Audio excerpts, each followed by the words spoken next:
नमस्कार. लिंगायत या ऑनलाईन पेजवरती आपण सर्वांशी एका संवाद साधण्याची संधी आयोजकांनी मला दिली, त्याकरिता मी सर्वप्रथम सर्व आयोजकांचे मनापासून आभार व्यक्त करते.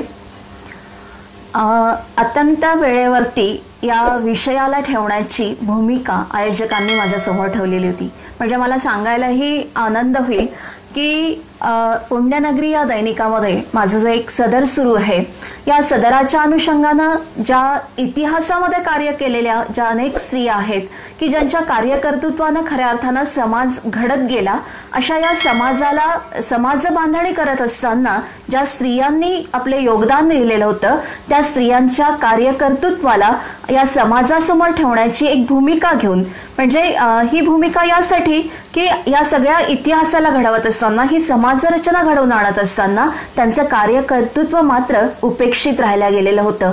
आज आम्ही ज्या वर्तमानामध्ये जगतोय, त्या वर्तमानामध्ये जगत असताना जी अनेक प्रश्न आमच्या समोर उभे होतात, त्या सर्व प्रश्नांना देखील तोंड देण्यासाठी त्यांचे जी विचारधारा आहे, त्यांचं जे कर्तृत्व आहे, त्यांचं जे कार्य आहे, हे आम्हाला दिशादर्शक ठरतं.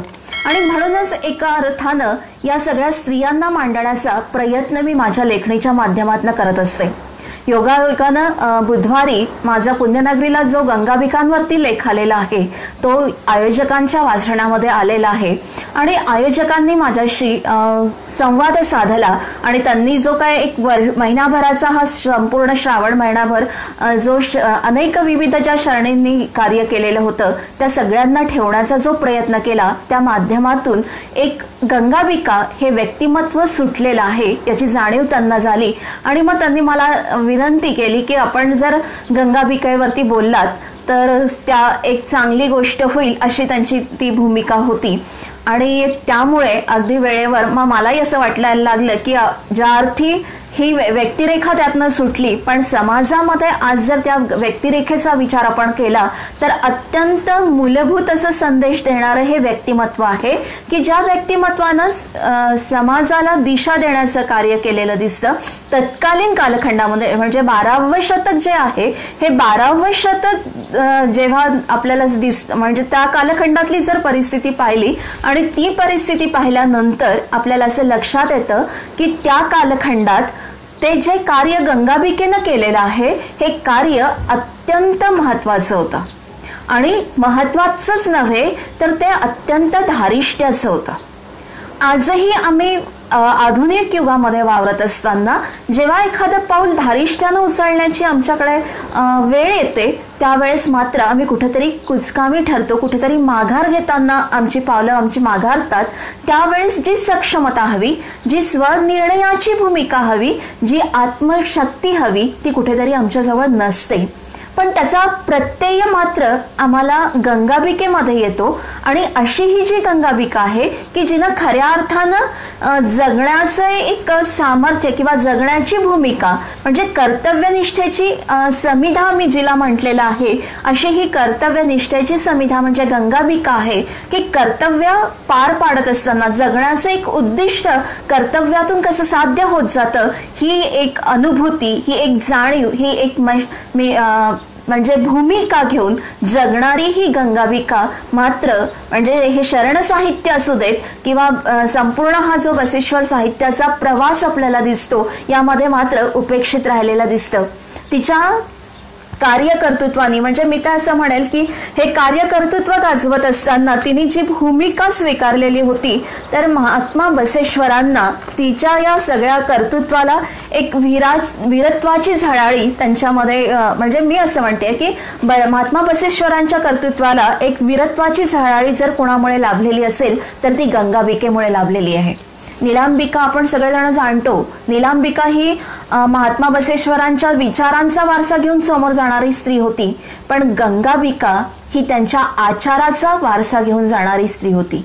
आणि या स्त्रीचं जे कार्यकर्तृत्व आहे ते मात्र फार फार उपेक्षित राहिलेलं आहे. म्हणजे मी यासाठी आता हे वक्तव्य करते, उपेक्षित राहिलेलं आहे, कारण जेव्हा मी ते आर्टिकल, तो लेख या प्रकाशित झाला आणि त्यानंतरचा माझा जो अनुभव आहे तो अनुभव पण मला तुम्हा लोकांशी शेअर करावासा वाटतो की अनेक असे फोन आलेत की ज्यांनी असं म्हटलेलं आहे की आम्हाला ही गंगाबिका माहितीच नाही, हे कुठून तुम्ही पात्र आणलं, हे व्यक्तिरेखा कुठून आणली की जिचा नामोल्लेख देखील समाजामध्ये नाही, की ज्या स्त्रीनं 12व्या शतकामध्ये समाज निर्मितीची प्रक्रिया स्वतःमध्ये रुजवली आणि ती समाजामध्ये कार्यरत केली. समाजाची जी चातुर्वर्ण व्यवस्था होती त्याला तोडत तोडत एक नवी व्यवस्था उभा करण्याचं कार्य जी स्त्री करते आहे, ती स्त्री मात्र आज या सगळ्या प्रवाहामध्ये उपेक्षिला जाते, ती नाकारली जाते किंवा तिचं जे कार्यकर्तृत्व आहे हे कार्यकर्तृत्व सामोरच येत नाही. ही जी सगळी वास्तवता माझ्या डोळ्यासमोर जेव्हा आली, म्हणजे लिखाणाच्या पूर्वी तर माझ्या डोळ्यासमोर हे वास्तव नव्हतं, पण गंगाबिकेवरती आपण लिहिलं पाहिजे, तिचं कार्यकर्तृत्व समाजासमोर यावं म्हणून मी सहजतेनं ते लिहिलं. पण लिहिल्यानंतरची जी वास्तवता, भयावह वास्तवता आहे ती मला फार दाहक वाटली आणि म्हणून मी आयोजकांच्या एका शब्दाखातर आज आपणाशी संवाद साधायला इथे उपस्थित झालेली आहे. मला खेदानं असाही म्हणावं असं वाटतं की काही असेही फोन होते की ज्याने अगदी अभिमानानं सांगितलं की आम्ही लिंगायत धर्मीय आहोत वगैरे वगैरे आणि संप्रदायाचे आहोत आणि तरीही तुम्ही जे काय त्या लेखामध्ये ठेवलेलं आहे ते आम्हाला गंगाबिकेच्या संदर्भात माहिती नाही. जर मी एखाद्या, म्हणजे हल्लीची परिस्थिती आहे की प्रत्येक जण आपापली एक चूल घेऊन जगतो आहे, प्रत्येक संप्रदायाचा, प्रत्येक धर्माचा, प्रत्येक महामानवाचा एक एक समूह आपल्याला समाजामध्ये वावरताना दिसतो. मग तो शिवरायांचा असेल, बसेश्वरांचा असेल, फुलेंचा असेल, आंबेडकरांचा असेल, प्रत्येक जण आपापल्या त्या महामानवांनी की ज्या महामानवांनी कुठल्या एका समाजासाठी कार्य केलं नाही, माणसाच्या मुक्तीचे कार्य केले, त्या माणसांना मात्र आम्ही आपापल्या धर्मापुरतं, संप्रदायापुरतं, आपल्या जातीपुरतं बंदिस्त केलं आणि तेवढंच झेंडे घेऊन मिरवण्याची आमची पद्धत आहे. मग हे झेंडे घेऊन जर आम्ही मिरवतो आहे तर त्या झेंड्याच्या खाली ह्या झेंडा निर्माण करणारी जी सगळी माणसं होती त्या सगळ्या माणसांचं कार्यकर्तृत्व देखील आम्हाला माहिती असायला हवं, त्याचा अभिमान, त्याचा सार्थ अभिमान आम्हाला असायला हवा. त्या कार्यातून प्रेरित होऊन आम्हाला समाजाला काहीतरी देता आलं तरी पाहिजे, ही धारणा तरी असायला हवी होती. पण ही धारणा देखील आमच्यामध्ये नाहीये, कारण आम्हाला आमच्या या झेंड्याखाली ज्या माणसांनी आपलं जीवन वेचलं त्या जीवन वेचलेल्या माणसांचं कार्यकर्तृत्व देखील माहिती नाही. ही खेदाची बाब आपल्याला लक्षात घ्यावी लागेल. आणि म्हणून असे अनेक जे काही फोन आलेले आहेत त्यातील त्याही माणसांना ज्या संप्रदायाला घेऊन ते जगतात किंवा त्यांचं आयुष्य चाललंय किंवा आचार विचार तत्व स्वीकारून ते जगतात आहे, त्या माणसांना जर गंगाबिका माहिती नसेल तर इतर समाजातील माणसांना ती काय माहिती असावी, हा एक मूलभूत प्रश्न माझ्या समोर उभा राहिला. आणि म्हणून मग या संवादाची भूमिका घेऊन मी आज तुमच्यामध्ये उपस्थित झालेली आहे. गंगाबिकेच्या संदर्भात बोलत असताना मला ती ज्या कालखंडामध्ये निर्माण झाली किंवा ज्या कालखंडामध्ये तिनं तिचं संपूर्ण जीवन वेचलं, त्या समाजाच्या निर्मितीसाठी ती जगायला लागली, त्या कालखंडाची पार्श्वभूमी देखील लक्षात घ्यावी लागते. आज माझ्यासारख्या स्त्रिया ज्या सर्व सकारात्मक स्थिती आमच्या वाट्याला आहे असं असतानाही अनेक गोष्टींमध्ये माघारतात, त्या स्त्रियांना देखील प्रेरणा देणारं जो कालखंड असा की ज्या कालखंडामध्ये स्त्रीला तिच्या अस्तित्वासाठी लढावं लागलं होतं. न स्त्री स्वातंत्र्यम अहर्ती ही भूमिका कायम तिच्या मनावरती रुजवल्या जात होती. अगदी बालपणापासून ती जन्माला आली की घराण्यामध्ये, कुटुंबामध्ये एक संस्कार हा होता, न स्त्री स्वातंत्र्यम अहर्ती, तिला कुठलंच स्वातंत्र्य नाही ही जाणीव अगदी जन्मापासून तिच्या प्रत्येक संस्कारातून बिंबवल्या जात होती. आणि अशा या मनुवचनांनी तत्कालीन कालखंडातील 12व्या शतकातील म्हणजे प्राचीन कालखंडातील ही स्त्री अनेक मनुवचनांच्या बेड्यांनी जोखंडात बांधली गेलेली होती. आणि ही स्त्री जोखंडात बांधल्या गेल्यानंतर काय वास्तव आहे आमच्या या समाजाचं, तर कधीतरी या समाजाने या स्त्रीला देवत्व बहाल केलं की तू खूप देव आहे, म्हणजे देवी बनवून टाकलं आणि एकदम उच्च पदस्थ तिला करून टाकलं. नाही, तू देवी नाही तर तू एकदम पायाची वाहन आहे, ही भूमिका देखील या समाजानं स्वीकारली. म्हणजेच आम्हाला असं लक्षात येतं की एक तर देवत्व द्यायचं, नाही तर पायाची वाहन म्हणून तिला हिनवायचं. देवत्व देऊन श्रेष्ठत्व द्यायचं आणि देवाला काहीच मन नसतं, भूमिका नसते. म्हणजे तो आपण देव पाहतो ना, एखादी कुठली तरी मूर्ती आणि त्या मूर्तीला पूजायचं आणि तिच्या प्रति आपले भाव वगैरे वगैरे, पण तो देव काय बोलतोय, त्याला काय वाटते, ही धारणाच आमच्याकडे नाही. आणि म्हणून मग तू तिथे झालेली निर्जीव वस्तू, म्हणजे देवत्व देताना देखील त्या स्त्रीला एक निर्जीव वस्तू म्हणून आम्ही स्वीकारलं आणि दुसरीकडे पायाची वाहन म्हणून हिनवताना, कनिष्ठत्व देत असताना तिची खालची बाजू म्हणून, सगळ्यात अस्पृश्य म्हणून किंवा समाजातला तळागाळातला एक हा भाग म्हणून तिला हिनवलं. तिथेही तिला मूक केलं गेलंय. म्हणजे या दोन्ही पातळ्यांवरती ती फक्त मुकी आहे, भावना नसलेली, मन नसलेली निर्जीव अशी वस्तू आहे. ही ती उपभोग्य वस्तू आहे. या दोनच धारणा या समाजामध्ये रुजलेल्या होत्या. या समाजातली शोकांतिका आहे की त्या दोन स्तरावरती या स्त्रीला स्थान देत असताना तिचं जे माणूसपण आहे, तिचा जो माणूस म्हणून जगण्याचा नैसर्गिक अधिकार आहे, तो नैसर्गिक अधिकार मात्र यांनी हिरावून घेतलेला होता. हे सत्य देखील आपल्याला नाकारता येणार नाही. आणि मग मी मगाशी जे म्हणाली की नसते स्वातंत्र्य महर्ती, ही धारणा तिच्या मनावरती रुजवली जाते, ते संस्कार तिच्या मनावरती रुजवले जातात.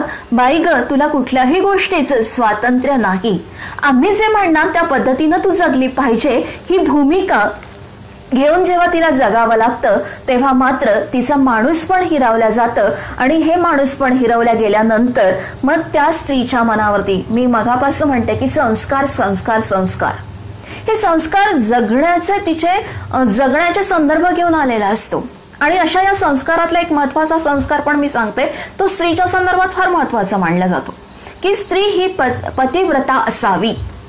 आणि चातुर्वर्ण व्यवस्थेनं जी काय पतिव्रतेची संकल्पना आपल्यासमोर मांडलेली आहे, ती संकल्पना काय आहे याचाही थोडासा विचार करावा लागेल.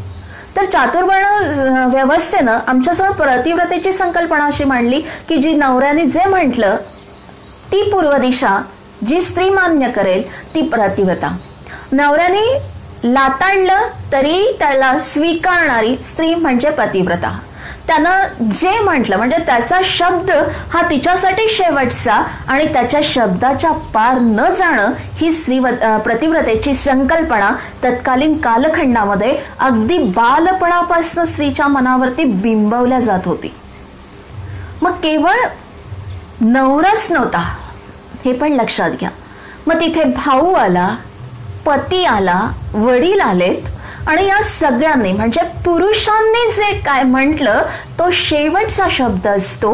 ही धारणा त्या स्त्रीच्या मनामध्ये बालपणापासून रुजवल्या गेली.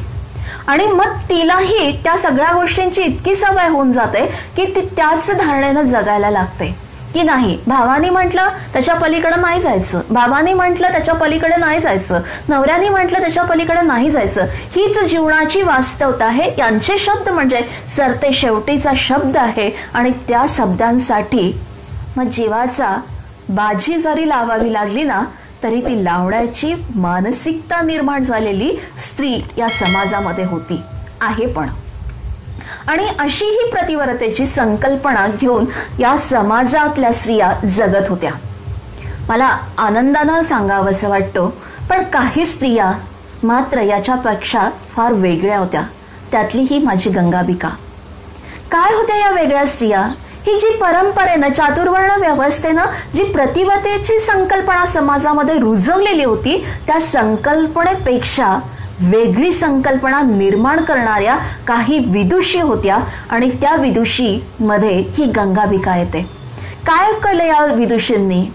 या स्त्रिया अशा होत्या की ज्या संस्कारात त्या वाढल्या आहेत. म्हणजे गंगाबिकेचं उदाहरण जरी आपण घेतलं की गंगाबिका 12व्या शतकामध्ये वावरत असताना कुठेतरी कळत न कळत हे सगळे संस्कार तिच्या मनावरती पण रुजवल्याच गेले असते. तिचं एक म्हणजे एक चांगली बाब तिच्यासाठी आहे की तिचा पिता त्या धर्मव्यवस्थेला नाकारणारा होता. कुठेतरी धर्मव्यवस्थेनं स्त्रीला जे अधिकार दिलेले होते ते नाकारणारा होता. म्हणून कदाचित एक वेगळी मानसिकता या गंगाबिकेची पण निर्माण झाली असावी. पण त्याकडे जाण्यापूर्वी मी दुसरी प्रतिव्रतेची जी संकल्पना आहे की ज्या विदुषींनी आम्हाला ती दिलेली आहे, एक माणूस म्हणून जगण्याचा जो आत्मसन्मान त्या संकल्पनेतून प्राप्त होतो, त्या संकल्पनेच्या संदर्भात बोलू इच्छिते. आपल्या समाजाची पार्श्वभूमी तुम्हाला सगळ्यांना माहिती की चातुर्वर्ण व्यवस्थेवरती आधारित हा चातुर्वर्ण समाज इथं निर्माण झालेला होता. आणि एका विशिष्ट वर्गाच्या हाती जेव्हा धर्मसत्ता आली तेव्हा त्या धर्मसत्तेनं अनेक बहुजन माणसांच्या मूलभूत जे काय अधिकार आहेत, नैसर्गिक जे अधिकार आहेत, ते सगळे अधिकार नाकारले होते. आणि या चातुर्वर्ण व्यवस्थेने मग गट निर्माण केलेत. अमक्या जातीच्या माणसानं असं जगावं, टमक्या जातीच्या माणसांनी तसं जगावं. आणि या सगळ्या गोष्टी निर्माण करताना स्वतःचं वर्चस्व आणि प्रभुत्व निर्माण करण्यासाठी मग धर्माचा आधार घेऊन काही नियम तयार केले गेलेत. आणि त्या नियमांच्या आधारावे या बहुजन समाजाला अज्ञानी ठेवल्या गेलं, त्यांना शिक्षणापासून वंचित केल्या गेलं. कारण काय की ही माणसं शिकलीत, ज्ञानार्जन जर यांनी केलं तर ही माणसं आपल्या हक्कासाठी लढायला लागतील, आपल्या माणूसपणासाठी ते लढायला लागतील. आणि ही माणसं जर आपल्या माणूसपणासाठी लढायला लागले, आपल्या हक्कासाठी लढायला लागले, तर आपलं जे काय स्थान आहे, आपलं जे वर्चस्व आहे ते नेस्तनाबूत होईल. ही जी जाणीव होती त्या जाणीवे खातर जाणीवपूर्वक या बहुजन समाजाला उपेक्षित ठेवल्या गेलेलं होतं, ज्ञानापासून वंचित ठेवल्या गेलं होतं. पण समाजातली दुसरी बाजू ही लक्षात घ्यावी लागते की इथेच असे काही दिग्गज जन्माला आले, असे समाज सुधारक जन्माला आलेत की त्यांनी आपल्या कार्यकर्तृत्वानं या बाबींवरती बोट ठेवलीत. त्यातले महात्मा बसवेश्वर 12व्या शतकामध्ये त्यांनी बहुजनांच्या उन्नतीसाठी कार्य करण्याला सुरुवात केली. किंबहुना असं म्हणावं लागेल की या चाकोरीबद्ध समाज व्यवस्थेला, समाजामध्ये जी काही रूढ झालेली धारणा होती, संकल्पना होती, त्या सगळ्यांना तडा देण्याचं कार्य त्यांनी केलेलं दिसतं. आणि असे हे जे समाजाला चाकोरीबद्धरित्या निर्माण झालेल्या ज्या परंपरा आहे, प्रथा आहेत, त्याला तोडणारी जी माणसं होती, जी सगळी माणसं निर्माण झाली होती, जी समाज सुधारक होती, त्यांच्या सोबत त्यांची जी सहचारिणी आहे, ही सहचारिणी खांद्याला खांदा भिडवून उभी राहते.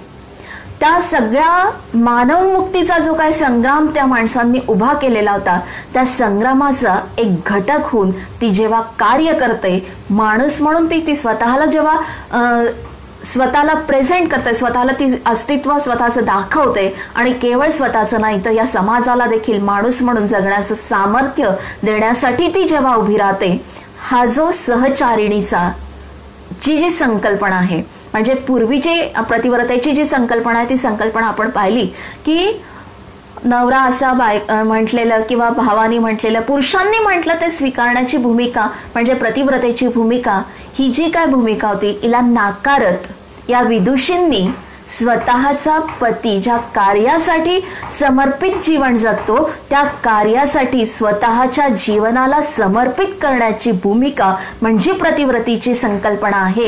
ही एक नवीन संकल्पना देण्याचं कार्य या विदुषींनी केलेलं होतं. त्यांनी जो काय संग्राम केलेला असेल, जे बहुजन समाजाला अज्ञानातून, अत्याचारातून काढण्याचं कार्य केलं असेल, जे कर्मकांडातून त्यांना मुक्त करण्यासाठी ज्या दिशा त्यांनी उभ्या केलेल्या होत्या, त्या महामानवांच्या सह त्या महामानवांनी उभ्या केलेल्या संग्रामामध्ये त्या बरोबरीनं कार्यरत होतात. आणि हे बरोबरीनं कार्यरत होणारी संकल्पना जी प्रतिव्रतेची संकल्पना आहे, ती नवी प्रतिव्रतेची संकल्पना त्यांनी आपल्यासमोर ठेवलेली दिसते.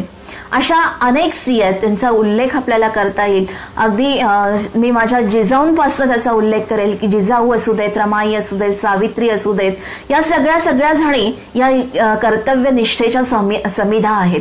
आणि त्यांच्याही पहिले म्हणजे आपण म्हणूया की ही जी गंगाबिका आहे, या सगळ्या ज्या महान विदुषी आहेत, या विदुषींमधलं एक कोहिनूर म्हणून मी जिचा उल्लेख करील ती म्हणजे माझी गंगाबिका आहे की तिनं महात्मा बसवेश्वरांनी जो संग्राम सुरू केलेला होता, म्हणजे भारताच्या सामाजिक जीवनात मूलगामी स्थित्यंतर घडवून आणणारे प्रस्थापित समाजरचनेच्या मूल तत्वांनाच सुरुंग लावित जनसिद्ध जाती व्यवस्था, जन्मसिद्धची जाती व्यवस्था आहे, वर्णाश्रम धर्म आहेत किंवा कर्मसिद्धांत आहेत, अज्ञान आहे, पूर्वजन्म आहे, यासारख्या ज्या संकल्पना आहेत त्या सगळ्या संकल्पना धुडकावून लावीत बुद्धिप्रामाण्यवादाचा आणि भौतिकवादाचा आग्रह धरीत ज्यांनी वैचारिक क्रांतीची मुहूर्तमेढ रोवली ते महात्मा बसेश्वर, की मी असं म्हणते की समाज क्रांतीची मुहूर्तमेढ रोवणारे हे मानव मुक्तीचा ज्यांनी संग्राम रचला, ज्यांची कृती आणि आचार यांच्या एकरूपता होती आणि या कृती आणि आचाराच्या एकरूपतेतून त्यांनी मानव मुक्तीचा जो काय संग्राम निर्माण केला त्याची जी म्हणजे रणशिंग फुंकले, मी असंच म्हणेल रणशिंग फुंकलेत, कारण त्या कालखंडात हा एल्गार उभा करणं, ही भूमिका घेऊन उभं राहणं समाजामध्ये फार मोठं कठीण कार्य होतं. आणि अशा वेळेस महात्मा बसेश्वरांनी या सगळ्या समाज व्यवस्थेतनं जे काय पिळवटून निघत आहेत अशा समाज व्यवस्थेला तोंड देत असताना या बहुजन समाजाला उभं करण्यासाठी त्यांनी मानव मुक्तीचा संग्राम रचलेला होता. आणि तो त्या 12व्या शतकात समाज क्रांतीचं मुहूर्तमेढ रोवणारे महात्मा बसेश्वर आपण सगळेजण जाणतो. त्यांचं कार्यकर्तृत्व आपण सर्वांना माहिती आहे. पण अशा या महामानवाची अर्धांगिणी होणारी ही जी गंगाबिका आहे तिला मात्र अभिसारा व्रत स्वीकारावं लागलं. अभिसारा व्रत म्हणजेच काय की तलवारीच्या पात्यावरून चालण्याची भूमिका आहे. एकीकडे प्रस्थापित समाज व्यवस्था, या प्रस्थापित समाज व्यवस्थेला धुडकावून लावणारा सहकारी पती आणि त्या पतीला साथ देण्याची हिची भूमिका, या स्त्रीची भूमिका, हे सहज सोपी नव्हतं. अत्यंत कठीण असणारं हे कार्य होतं आणि हे अत्यंत कठीण असलेल्या कार्याचा वसा या गंगाबिकेनं अत्यंत उत्स्फूर्तपणे आपल्या हाती बांधलेला होता. 12व्या शतकामध्ये प्रस्थापित समाज व्यवस्थेला तोंड देत असताना तिनं आपल्या पतीला सहकार्य केलं. केवळ सहकार्य नव्हे तर त्यांनी जो काही यज्ञकुंड निर्माण केलेला होता त्या कुंडामध्ये स्वतःच्या जीवनाची आहुती त्यांनी दिलेली होती, हेही आम्हाला लक्षात घ्यावं लागतं. अशा या सगळ्या तलवारीच्या खडंतर मार्गावरून वाटचाल करत असताना केवळ पतीनं उभं केलेल्या संग्रामामध्ये ती समिधा होत नाही तर ती स्वतःचं अस्तित्वही निर्माण करते, स्त्री जातीची अस्मिता निर्माण करते आणि स्त्री काय असते याचे एक मिसाल म्हणून देखील ती स्वतःला उभं करते, हे आम्हाला विसरता येणार नाही.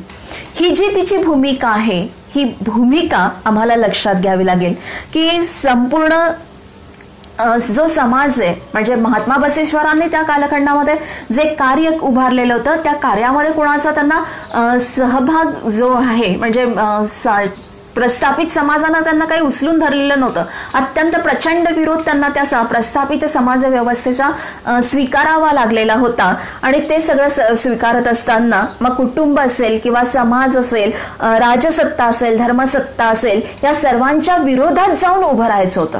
आणि महात्मा बसेश्वरांनी ते कार्य केलं. केवळ महात्मा बसेश्वरांनी ते कार्य केलं असं नाही म्हणणार मी. महात्मा बसेश्वरांसह गंगाबिकेनं देखील हे कार्य केलेलं आहे. ती कुटुंबाच्या विरोधात जाऊन उभी राहिली, ती समाजाच्या, धर्मसत्तेच्या, राजव्यवस्थेच्या सर्वांच्या विरोधात जाऊन ती 12व्या शतकामध्ये उभी राहते. ही सहज सोपी गोष्ट नाही, हे मला आवर्जून नमूद करावंसं वाटतं. आमची अवस्था जर आपण आजही आपण विचारात घेतली, एका कुटुंबाच्या विरुद्ध जरी आम्हाला एखादा निर्णय घ्यायचा असेल तरी आम्ही कमकुवत ठरतो. आणि माझी ही गंगाबिका मात्र समाजाशी, धर्मसंस्थेशी देखील आणि तिथल्या संपूर्ण समाज, धर्मसंस्था, राज्यव्यवस्था या सगळ्यांच्या विरोधामध्ये ती जाऊन उभी राहते. केवळ उभी राहत नाही तर त्याकडून होणारा जो छळ आहे, जो अपमान आहे, जी निंदा आहे, ज्या हालअपेष्टा आहेत, अपार असे कष्ट आहेत, त्या सगळ्यांना सहन करीत माणसाच्या मूलभूत अधिकारासाठी, जो माणूस म्हणून जगणं इच्छितो त्या माणसाच्या मूलभूत अधिकारांसाठी, माणसाच्या माणूसपणासाठी, त्यांच्या उन्नतीसाठी या सगळ्या यातना सहन करत ती आपलं जीवन वेचते. पतीच्या ध्येयपूर्तीच्या यज्ञात समिधा म्हणून ती कार्यरत असते. आणि अशी ही गंगाबिका जी आहे ती मात्र उपेक्षित राहिली, दुर्लक्षित राहिली, हे आपल्याला नाकारताच येणार नाही. अशा या गंगाबिकेवरती मला आज थोडंसं प्रकाश टाकावासा वाटतो, कारण तिचं कर्तृत्व, तिचं कार्य आज देखील आम्हाला फार उपकारक दिसतं, मार्गदर्शक ठरतं. तिच्या पावलावर पाऊल टाकण्याचा जर प्रयत्न केला तर एक नक्कीच नवा आयाम देखील या स्त्री जीवनाला प्राप्त होऊ शकतो आणि त्या सर्वातून या समाजामध्ये एक वेगळा समाज रचना देखील निर्माण होऊ शकते. केवळ पूजनासाठी ही गंगाबिका नाहीच आहे, ती जगण्यासाठी आहे ही पहिली भूमिका.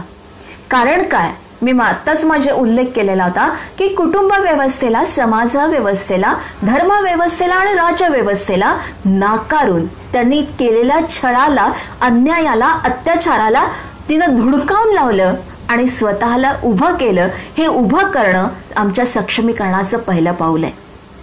ही सक्षमीकरणाची भूमिका घेऊन ही गंगाबिका उभी राहते आणि ती कशी कशी विकसित होत जाते याचा एक पट मी आपल्यासमोर फक्त ठेवू इच्छिते. काळचर्या बिराजराचे महामंत्री बलदेव रस यांची ही गंगाबिका लेक आहे. अत्यंत लाडा कौतुकात वाढलेली, बालपणात मातृछत्र हरवलेलं, पण मातृछत्र हरवल्यानंतरही केवळ पितृछत्राखाली वावरत असताना तिची जी काय घडण झालेली आहे ती घडण देखील मला फार महत्वाची वाटते. आपण सगळे जाणतो की मुळातच बलदेव रस हे ज्ञानी असे आणि अत्यंत सात्विक असं व्यक्तिमत्व होतं. ज्ञानाची उपासना ते करायचे, ज्ञानप्राप्ती हा त्यांचा जगण्याचा एक भाग होता.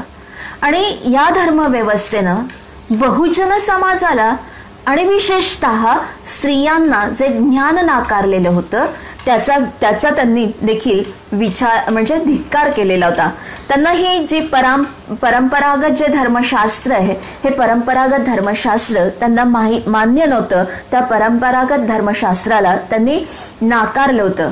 कारण काय आहे की देवरासांनी त्यांना त्या धर्म परंपरेला नाकारलं याचं मूलभूत कारण असं होतं की त्यांनी या धर्म परंपरेनं स्त्री शिक्षणाला विरोध केलेला होता आणि दुसरी भूमिका त्यांचं स्वातंत्र्य नाकारलेलं होतं.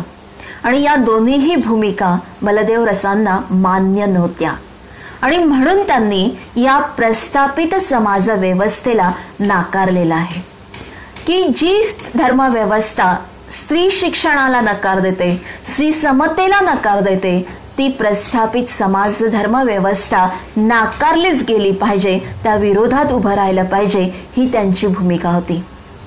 अशी भूमिका घेऊन जगणारा पिता गंगाबिकेला लाभलेला होता आणि त्याचा परिपाक आम्हाला गंगाबिकेमध्ये दिसतो की ही जी विचारधारा बलदेव रसांनी स्वीकारलेली होती, ही भूमिका स्वीकारल्यामुळे गंगाबिकेचं पालन पोषण करताना त्यांनी मातृहृदयाने जेवढं पालन पोषण केलं तेवढंच त्यांनी पितृहृदयाने पण ते पालन पोषण केलं. मातृहृदयाने पालन पोषण करताना आईची कमी कुठेतरीही त्यांनी जाणव दिलेली नाही गंगाबिकेला, पण ही तेवढीच सक्षम झाली पाहिजे ही जाणीव त्या सगळ्या मुळाशी होती. आणि म्हणून मग त्या कालखंडामध्ये बलदेव रसांनी गंगाबिकेला शिक्षण दिलं. तुम्हाला सगळ्यांना माहिती असावं की गंगाबिकांना एकच भाषा येत नव्हती, त्या संस्कृत पण बोलायच्या, कन्नड भाषा त्यांना येत होती. तर या भाषांमध्ये त्यांचं प्रभुत्व होतं. गणितासारखा विषय हा त्यांनी लीलया हाताळलेला होता, गणितामध्ये त्यांना प्रभुत्व होतं. केवळ संगीत असेल, युद्धकला असेल, म्हणजे एखादी भाषा किंवा गणितासारखा विषय ती ज्ञान प्राप्त करते असं नव्हे, तर कन्नड भाषा, संस्कृत भाषा याच्यामध्ये सखोल असं ज्ञान तिनं प्राप्त केलेलं होतं. गणित विषयामध्ये सखोल असं ज्ञान तिनं प्राप्त केलेलं होतं. आणि या सगळ्यांसोबतच संगीत असेल, साहित्य असेल, कला असेल, यातही ती निपुण होती, तरबेज होती. व्यक्तिमत्वाच्या विविध आयामांचा एक परिपाक आपल्याला गंगाबिकेमध्ये दिसतो. केवळ ज्ञानप्राप्तीची वैचारिक पातळी तिच्याकडे नाही, त्या वैचारिक पातळीला ज्या कलेच्या माध्यमातून एक वेगळा आयाम देता येतो. तुमच्याकडे एखादी कला असेल तर ती जगण्याचं एक वेगळं मर्म तुम्हाला देत जाते. कला माणसाला घडवत जाते, शिकवत जाते. जगण्याचे वेगवेगळे बलस्थानं या कलेतून माणसाला प्राप्त होत असतात. वैचारिक पातळीवरती जगत असताना विविध ज्या काय वैचारिक द्वंद्व आमच्या जगण्यामध्ये निर्माण होतात त्याला कुठेतरी निचरा करताना कॅथॉर्सिसची जी काय भूमिका असते, कुठेतरी त्या वैचारिक संघर्षातून, त्या द्वंद्वातून एक जीवनाचा समन्वय कसा साधला गेला पाहिजे हे शिकवणारी कला असते. अशा या कलांमध्ये देखील ही गंगाबिका तरबेज होती, निपुण होती आणि म्हणून संगीत असेल, साहित्य असेल, कला असेल यातही ती मातब्बर होती. आणि जीवनाचा एक समन्वय कसा साधला जातो हे गंगाबिकेचे व्यक्तिमत्व मग आपल्याला सांगायला जातं. केवळ याच भूमिका तिनं स्वीकारलेल्या नव्हत्या, याचं शिक्षण बलदेव रसांनी तिला दिलेलं नव्हतं. तर तत्कालीन कालखंडामध्ये युद्ध ही होत असायची आणि त्या कालखंडामध्ये प्रत्येकानं धीरवान असावं, शौर्यवान असावं, त्याला देखील काही शस्त्रकला, युद्धकला येता आल्या पाहिजेत. कारण कधी कोणाला, एका सामान्य माणसालाही सैनिक व्हावं लागेल अशी पण परिस्थिती निर्माण व्हायची. मग त्यावेळेस जे युद्धकलेचं ज्ञान आहे त्या युद्धकलेचं ज्ञान देखील या गंगाबिकेनं प्राप्त केलेलं होतं. म्हणजे मी बलदेव रसांनी तिची जी काय घडण निर्माण केली, तिला ज्या पद्धतीनं उभं करण्यासाठी जो एक बेस तयार केला, प्लॅटफॉर्म तिला दिलेला होता, तो सांगू इच्छिते की बलदेव रसांनी आपल्या या लेकीला ज्ञानार्जन तिला करायला लावलं.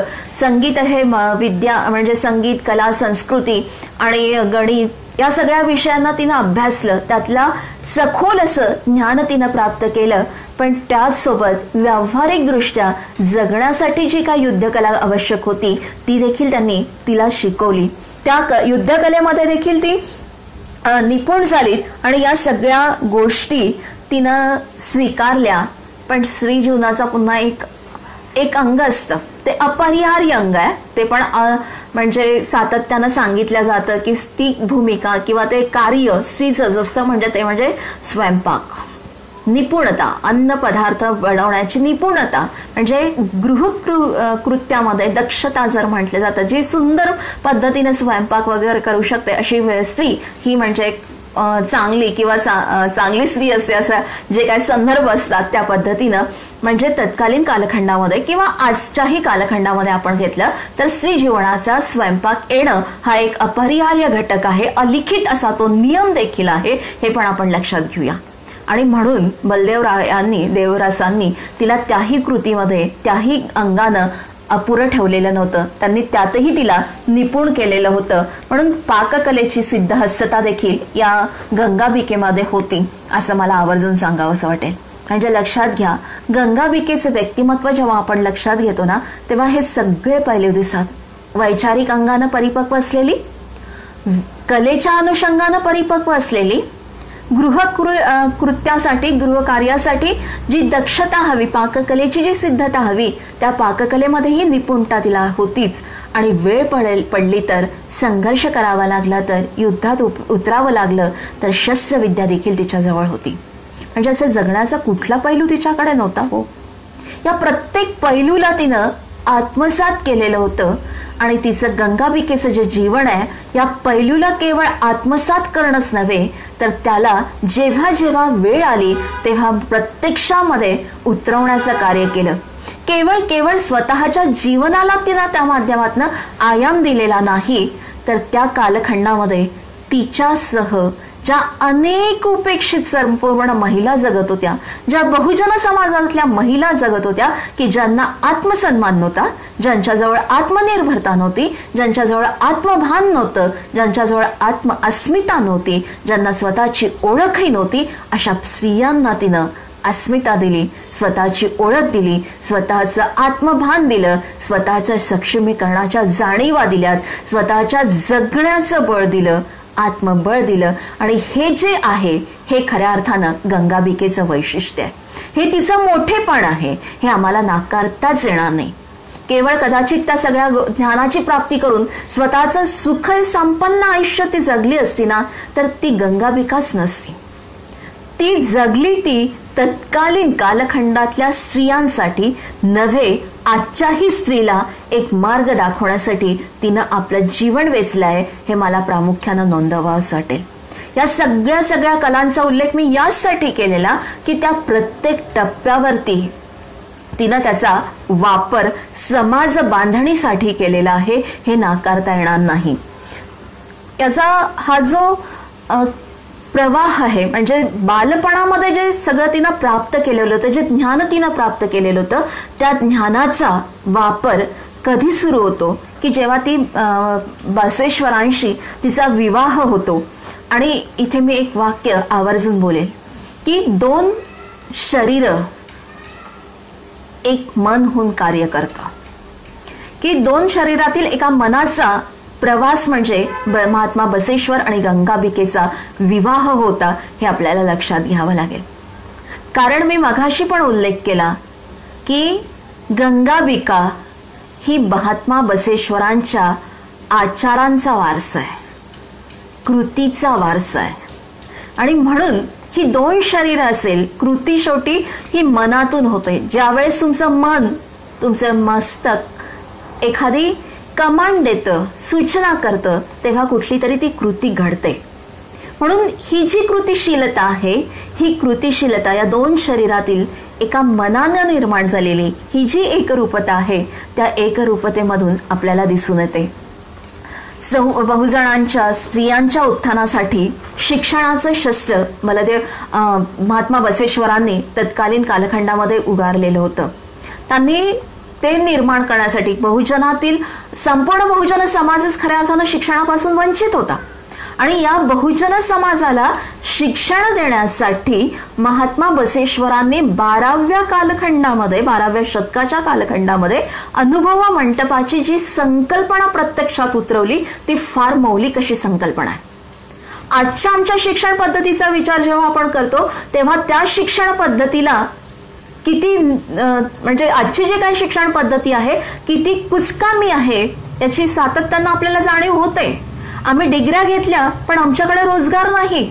आम्ही शिकलो, काळे अक्षर वाचायला शिकलो, पण आत्मसन्मानाच्या जाणीवा नाहीत किंवा शिक्षणातून निर्माण होणाऱ्या, ज्ञानातून निर्माण होणाऱ्या ज्या जाणीवा आहेत त्या मात्र नाहीत. आम्हाला नियोजन येत नाही, आम्हाला समायोजन करता येत नाही. एखादी गोष्ट नाकारली गेली तर आम्ही फ्रस्ट्रेट होतो.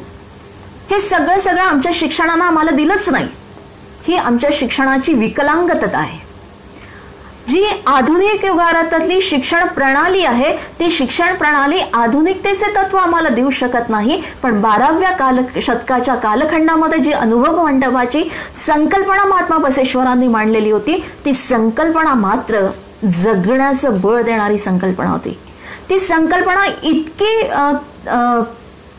म्हणजे जीवनाशी निष्ठ होती आणि त्यातून निर्माण होणारे जे ज्ञान आहे हे इतकं तुमच्या सगळ्या म्हणजे आजतागायत आजही जर त्या संकल्पनेचा विचार केला ना तर त्याची परिणामकारकता आपल्याला अनुभवायला येऊ शकते. जिथे आमच्या विचार सामर्थ्याला संपवल्या जाते आमच्या शिक्षण पद्धतीमध्ये, विचार करण्याची आमची कृतीच ज्या शिक्षण पद्धतीनं थांबवून टाकलेली आहे, आम्हाला रोबोट बनवलेलं आहे.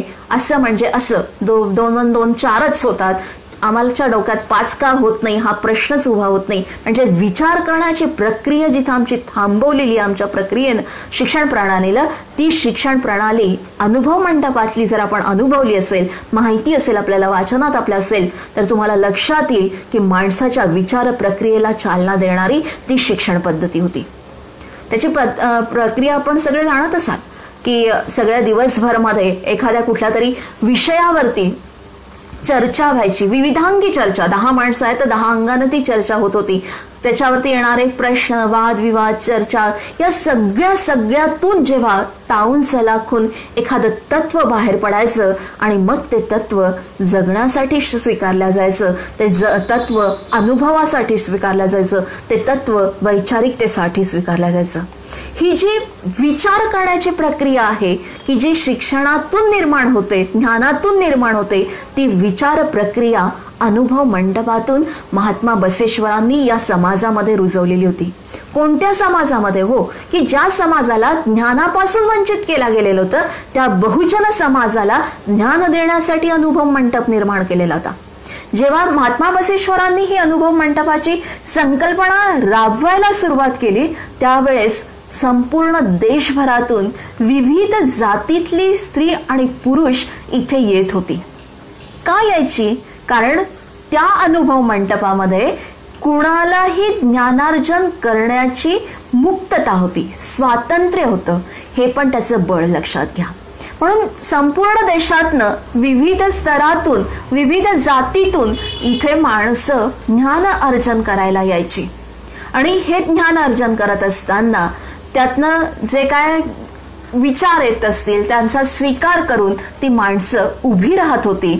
समाज निर्मितीचा एक वेगळा पायंडा निर्माण करणारा हा महात्मा बसवेश्वर होते. त्यांनी एक वेगळी विचारधारा, एक वेगळी संकल्पना समाजामध्ये रुजवली की ज्या संकल्पनेतून माणूस घडत गेला. आणि अशी ही माणूस घडवणारी, जातीच्या, वर्णाच्या, व्यवस्थेच्या, वंशाच्या पार जाणारी ही अनुभव मंटपाची संकल्पना आहे की जी कायक शिक्षण केंद्र देखील त्याचे निर्माण झालेले होते. त्यांनी त्या अनुभव मंटपाची स्थापना करून कायक शिक्षण केंद्र उभारलेले होते. आणि या कायक शिक्षण केंद्राच्या माध्यमातून महिलांना शिक्षणाची संधी देखील उपलब्ध करून दिली होती. आणि या कार्यात जेव्हा महिलांना इथं शिक्षणाची संधी उपलब्ध करून दिल्या जाते तेव्हा त्या कार्यात सर्वात महत्त्वाची भूमिका जर कोणी निभावलेली असेल तर ती गंगाबिकेनं निभावलेली होती. या कार्यामध्ये महात्मा बसवेश्वरांना सहकार्य जर कोणी केलेलं असेल तर त्या सहकार्य करण्याचं कार्य गंगाबिकेनं आपल्या हाती घेतलेलं होतं. हे आम्हाला लक्षात घ्यावं लागेल. मग मी जे म्हणाली की पतीच्या कार्यासाठी त्याच्या बरोबरीनं सहकार्य करण्याची जी भूमिका आहे ती भूमिका स्वीकारणारी ही माझी गंगाबिका आहे. अनुभव मंडपाची संकल्पना महात्मा बसवेश्वरांनी समाजामध्ये रुजवली, तिचा पाया घातला, त्याला उभं करण्याचा प्रयत्न केला, उभं केला. आणि ते करत असताना त्यांच्या पाठीशी खंबीरपणे उभं राहणारं व्यक्तिमत्व आहे ती म्हणजे गंगाबिका. ही खंबीरता पण आम्हाला लक्षात घ्यावी लागेल. कारण मग मी म्हणाली की कुटुंबाचा देखील विरोध होता. या कौटुंबिक पार्श्वभूमीवरती गंगाबिका जेव्हा उभी असते तेव्हा आपल्याला लक्षात घ्यावं लागेल की तिनं केलेलं जे महात्मा बसवेश्वरांना तिनं जे काय सहकार्य केलं ते फार मौलिक होतं. या चौघांना मला तुम्हाला सांगावं वाटेल की ही अनुभव मंटपाची संकल्पना साकार करत असताना तिथे शिक्षणासाठी एखादं दालन असावं ही गरज जेव्हा निर्माण होते तेव्हा आपलं दालन देखील देण्याचं दातृत्व या स्त्रीमध्ये होतं. ही दातृत्वाची भूमिका आपल्याला लक्षात घ्यावी लागेल. ही मातृत्वाची ही भूमिका आपल्याला लक्षात घ्यावी लागेल. आणि पतीच्या कार्यामध्ये सहकारिणी म्हणजे सह चालणारी ही अर्धांगिणी होती. आणि म्हणून हा जो अनुभव मंटपाचा वसा आहे ती स्वीकारते. त्या कालखंडामध्ये ती स्वीकारते की ज्या कालखंडामध्ये स्त्री शिक्षणाला कुठेही उच्चारित केला जाऊ शकत नाही. मौलिकत्व काय आहे हे लक्षात घ्या. आज माझ्यासारख्या एखाद्या व्यक्तीनं ती भूमिका स्वीकारली तर काहीच त्याला अर्थ नाही. कारण सगळ्या आलबेल अवस्था आहेत, व्यवस्था आहेत, समाज रचना म्हटलंय. पण ज्या कालखंडामध्ये स्त्रीला उच्चारणाचा अधिकार नव्हता त्या स्त्रीला शिक्षणाच्या त्या प्रक्रियेमध्ये ती स्वतःला झोकून देते हे तिचं मोठेपण आहे. मग ती केवळ मी मागाही उल्लेख केला की हे सगळं ज्ञानार्जन तिनं केलेलं होतं, ती शिकली होती. आत्मअस्मितेच्या आत्मभानाच्या जाणीवा तिच्यामध्ये विकसित झालेल्या होत्या. पण त्या ह्या आत्मविकासाच्या जाणीवा केवळ ती स्वतःपुरत्या ठेवत नाही की ज्या चातुर्वर्ण व्यवस्थेनं दलित निर्माण केले होते, बहुजन निर्माण केले होते, अस्पृश्य निर्माण केलेले होते, त्या सगळ्या जातीतल्या, धर्मातल्या, पंथातल्या, संप्रदायातल्या स्त्रियांची मानसिकता निर्माण करण्याचं कार्य गंगाबिकेनं केलंय. हा महत्वाचा शब्द मी वापरते कारण एखाद्या त्या कालखंडातल्या स्त्रीला म्हणजे आजही आपण अनेकदा बघतो की अनेक स्त्रिया अजूनही अशिक्षित आहेत. त्यांची ती मानसिकता निर्माण करण्याचं कार्य आपल्याला करावं लागतं. पण अनेक स्त्रिया या अजूनही शिकण्यासाठी प्रोत्साहित होत नाहीत. किंवा आमच्या गावांमधली परिस्थिती आपण बघतो की 5वी 6वीच्या पर्यंत पोरी शिकल्यात की मग त्यांना नंतरचं शिक्षण दिल्याही जात नाही. 10वी 12वी आता खूप झालं असं म्हणून तिचं शिक्षण थांबवलं जातं. अशी मानसिकता आजच्या या 21व्या युगामध्ये आणि मग 12व्या शतकात जर आपण पाहिलं तर काय मानसिकता असेल याचा आपण अंदाज बांधू शकतो. त्या कालखंडामध्ये या बहुजन समाजातल्या विविध स्तरातल्या, विविध वर्णातल्या, विविध धर्माच्या ज्या काय स्त्रिया होत्या त्या स्त्रियांपर्यंत ही गंगाबिका जाऊन पोचते. केवळ ती त्यांच्यापर्यंत जात नाही, तर ती त्यांची मानसिकता तयार करते की बाई ग, तुला शिकलं पाहिजे, तू शिक. आणि तिच्या या कृतीतून अनुभव मंडपामध्ये अनेक स्त्रिया यायला लागतात. ही फार मौलिक कामगिरी तिनं केलेली होती की केवळ ती स्वतः म्हणजे शिकली नाही, तर तिनं अनेक स्त्रियांना त्या माध्यमात येण्यासाठी, म्हणजे सनातन्यांचे जो बालेकिल्ला होता ना, खऱ्या अर्थानं मला असं वाटतं की सनातनांचा जो बालेकिल्ला होता त्याला खिंडार पाडण्याचं कार्य गंगाबिकेनं केलेलं आहे. आणि हे खिंडार पाडत असताना म्हणजे या सगळ्या बालेकिल्ल्यामध्ये अस्पृश्यांना कोणी जवळ करत नव्हतं. मग त्याही पलीकडे जाऊन मला असं म्हणावं वाटतं की ज्या वेश्या होत्या, दासी होत्या, या स्त्रियांची तर अवस्था फारच वाईट होती. कारण आधीच स्त्री म्हणजे सगळ्या वर्णव्यवस्थेमध्ये तळागाळाची, आणि त्यातही त्या स्त्री जातीतली या ज्या वेश्या असतील किंवा ज्या दासी असतील त्या आता अजूनच खालच्या, अशी प्रतारणा त्यांची होत होती, त्यांच्या अवेलना होत्या त्या. अशा स्त्रियांना ही स्त्री एकत्रित आणते, त्यांचं मानसिक बळ निर्माण करते, त्यांना आत्मबळ देण्याचा प्रयत्न करते. आणि हे कार्य करत असताना त्या कालखंडात हे कार्य फार कठीण होतं. आपल्याला कल्पना जरी केली ना त्या कार्याची, तरी आपल्या अंगावरती शहारे येतील. आणि अशा या कालखंडात तिने त्या सगळ्या स्त्रियांना एकत्र केलं आणि महत्वाचं, मी जे मागापासून म्हणते की मानसिक बळ दिलं. त्यांच्या मनामध्ये जो स्वतःच्या उपेक्षित्वाचा न्यूनगंड होता, मी काहीच नाही, ही जी न्यूनगंडाची भावना होती, मी अज्ञानी आहे, मी लाचार आहे, माझ्याकडे कुठलं स्थान नाही, असे जे अनेक न्यूनगंड ज्या स्त्री व्यक्तिमत्वामध्ये होते ना, त्या न्यूनगंडांना काढण्याचं, त्याला निपटून काढण्याचं, त्याला खंदून काढण्याचं कार्य या गंगाबिकेनं केलेलं आपल्याला लक्षात येतं. तिनं ते निपटून काढले. शिक्षणासाठी त्यांची मानसिकता निर्माण केली. तिने जाणीव ही करून दिली की बाई ग, तू पण माणूस आहेस आणि तू जर शिकशील, तू जर ज्ञानार्जन तू जर प्राप्त होईल, तर ते ज्ञानार्जन केल्यानंतर तू एक माणूस म्हणून जगू शकशील, तेव्हा त्यासाठी तू आता शिकलं पाहिजे, ही मानसिकता ती निर्माण करते. म्हणजेच एकीकडं त्या स्त्री मनातला न्यूनगंड काढून टाकते आणि दुसरीकडं ती त्या शिक्षणासाठी तिला प्रेरित करते, तिची मानसिकता तयार करते आणि ही सर्व आत्मविश्वास देखील ती निर्माण करते. आणि हे सगळं करत असताना भेदभावरहित तिची प्रवृत्ती असते.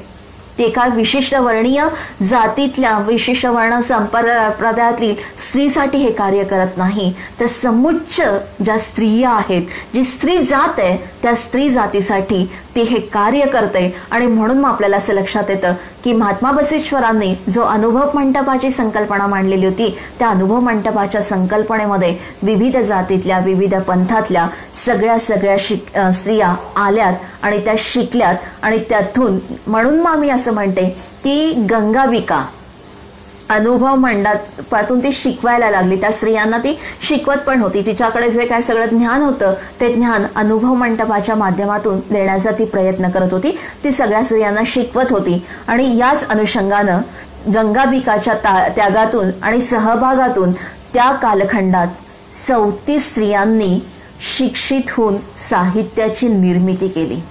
आज आपल्याला तो 34 आकडा फार छोटा वाटत असेल, पण 12व्या शतकात 34 म्हणायलाही दमछाक झाली असणार.